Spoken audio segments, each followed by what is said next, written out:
Data is important for many various reasons, but let me just give one example for why I think data is relevant. I think data empowers people in their decisions, and when it comes to political engagement, for instance, or people voting for a new government, I think the data that they have at hand about their politicians, about the policymaking process, gives them the kind of power that is needed to create better democracies. And I think in that sense, having access to different data about politics is really important to create better democracies and better societies. And that said, beyond that, there's a lot of different ways in which data is useful. For instance, making our lives easier, to create more efficiencies within the government, to empower citizens again in their decision making when it comes to housing or education of their children, and to reduce corruption, to reduce fraud and waste of money. There's a tremendous lot of things that data can be relevant for. So I could go on and on about this. So my organization, the Sunlight Foundation, is a US foundation that uses cutting-edge technology and the internet to create better access to government data. So what we do is we're creating mobile applications, databases, different websites and technology tools that are used by both citizens and investigative journalists who want to know more about who is influencing the decision-making process in the US, or what kind of bills and laws have been passed, so to know more about their democracy. And what we found is that that kind of information, even if it's public and is published by the government, it's really hard to process. It is really hard for citizens to understand. So we're trying to repackage it and republish it in a way that makes it easier to understand and to analyze the data for citizens. And also for investigative journalists to be able to go deeper into stories of corruption and misuse of public funds. So that's what we use data for. I think there will be a lot of challenges.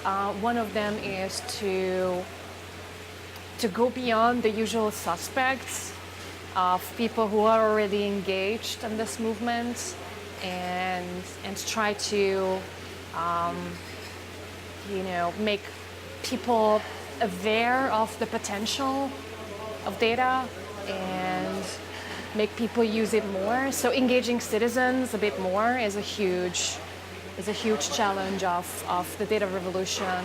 And also trying to use the data for purposes that are a bit more sensitive and more controversial. So for instance, again, like my interest is very much in creating change in policies and trying to decrease the power, the power asymmetries that exist between citizens and their government.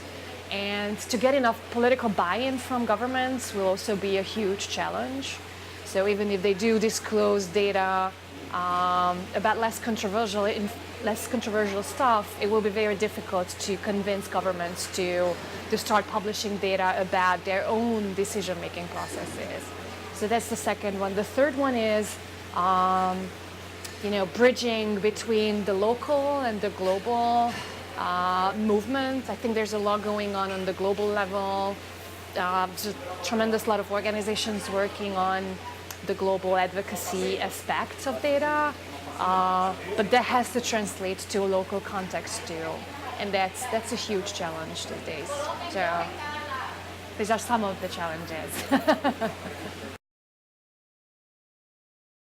The data revolution means, and again, I can add to what I've just said and repeat myself in a way. For me, the data revolution means, or the biggest impact of the data revolution is citizens being able to participate in the political process in a way that they couldn't participate in it for a long time.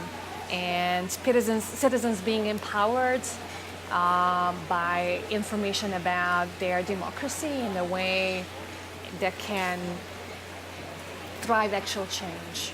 And that's, I think, a huge thing.